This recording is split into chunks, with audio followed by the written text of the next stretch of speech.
For Hispanic Heritage Month, I had the pleasure of sitting down and talking with bilingual sports anchor and analyst Carlos Yustis. So, check it out.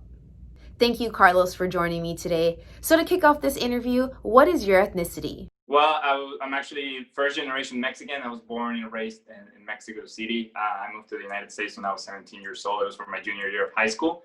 And I've been living everywhere ever since then. I lived 12 years in Miami, Florida. After that, I landed my first job on camera with Telemundo on a small station in McAllen, Texas, which is in the border with Mexico in the south border of Texas. And I'm living in Northern California in San Jose. And I have a lot of stuff to do over here, but I basically have been cross country ever since I moved to the States. Because you are Mexican, were there any special traditions or holidays that you and your family practiced?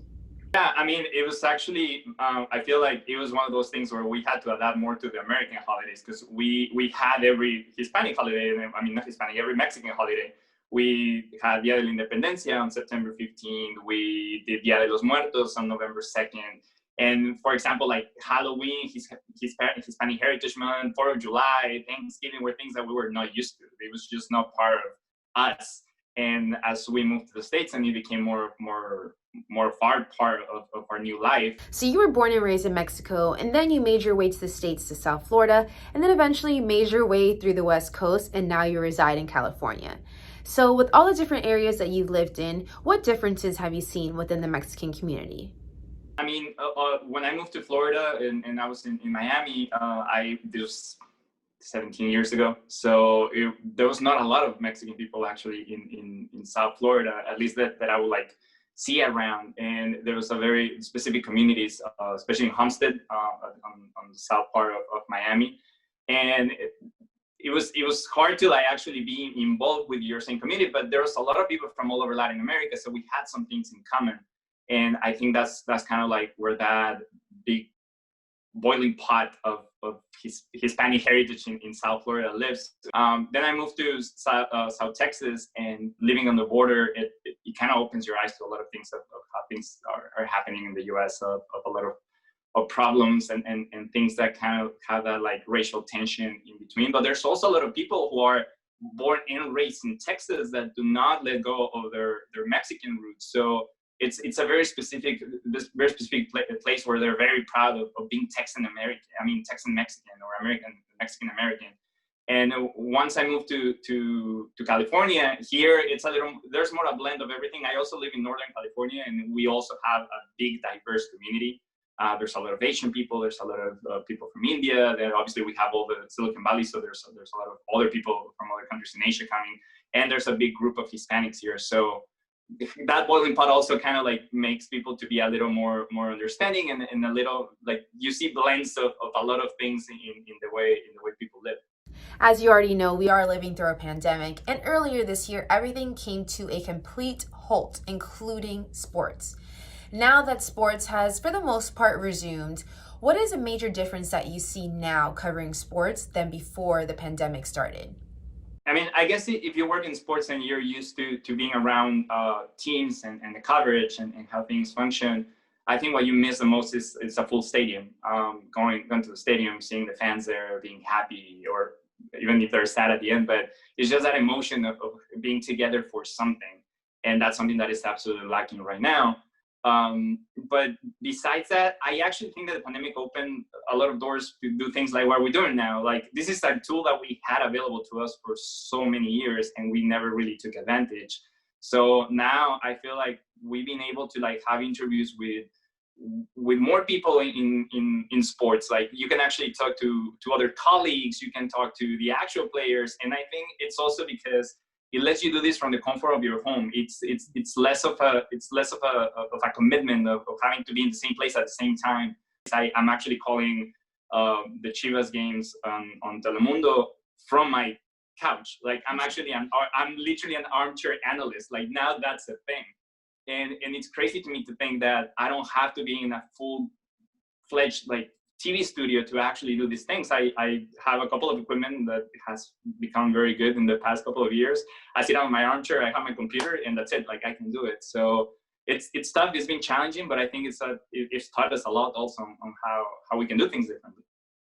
Yeah, I think obviously within sports, first and foremost, I'm just happy that it's back. I think as a world and a community of lovers of sport, it's been hard because it's that one thing we look for, whatever day of the week that your team plays, and obviously having that back has been great. What's been the most exciting thing for you since you are the new Chivas color analyst? I started Chivas just recently. I started this season. This isn't something new. It's my first. To me, the most exciting part is that I'm doing it in English. It's the U.S. has a lot of Hispanic population that how we talked about it.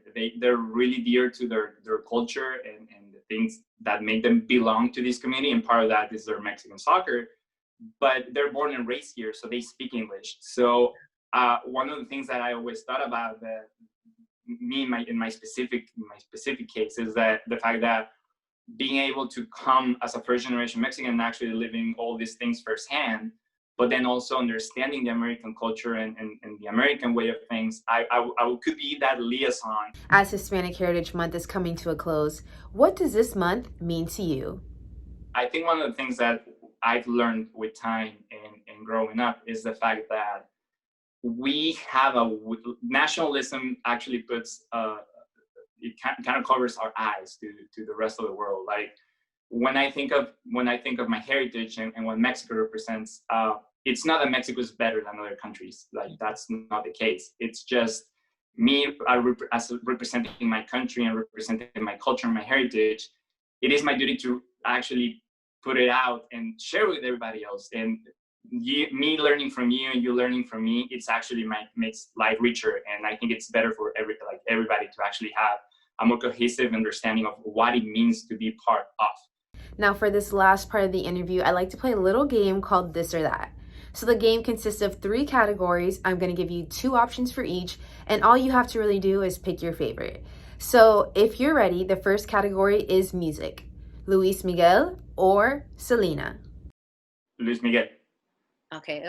That one's hard. That one's hard, and I only picked Luis Miguel because I grew up again, like growing up in Mexico. I kind of was more in touch with it.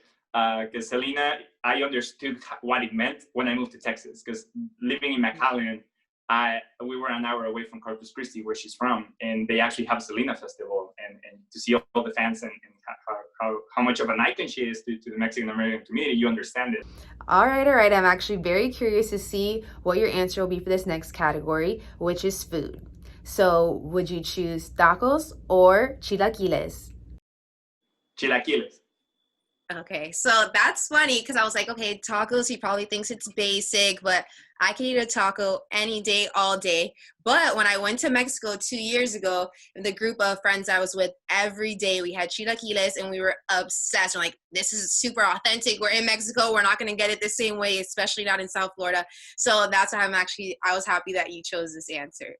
Well, it's also my mom makes really good chilaquiles. I've learned her recipe from her, and I think I do them pretty well too. I love cooking, and cooking Mexican food is even better. But to me, because tacos, the reality of a taco, for everybody who doesn't know, the reality of a good taco, what it comes down to is that the salsa is good. If you don't have a good salsa, that makes or breaks a taco. Because you work in the sports industry, I saved this very last category to be of 2 Mexican athletes. So here it is.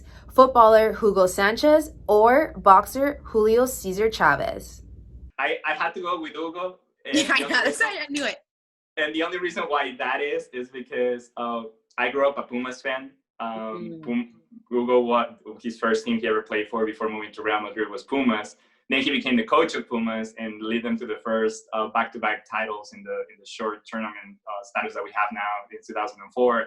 So he's the legend of my club, but to undermine what Julio Cesar Chavez did for boxing and Mexican sport as a whole is also like it's hard because they're completely different. But I'm gonna go with Hugo just because he's from Pumas and I gotta represent the family team. Thank you again, Carlos, for joining me today and sharing your life journey.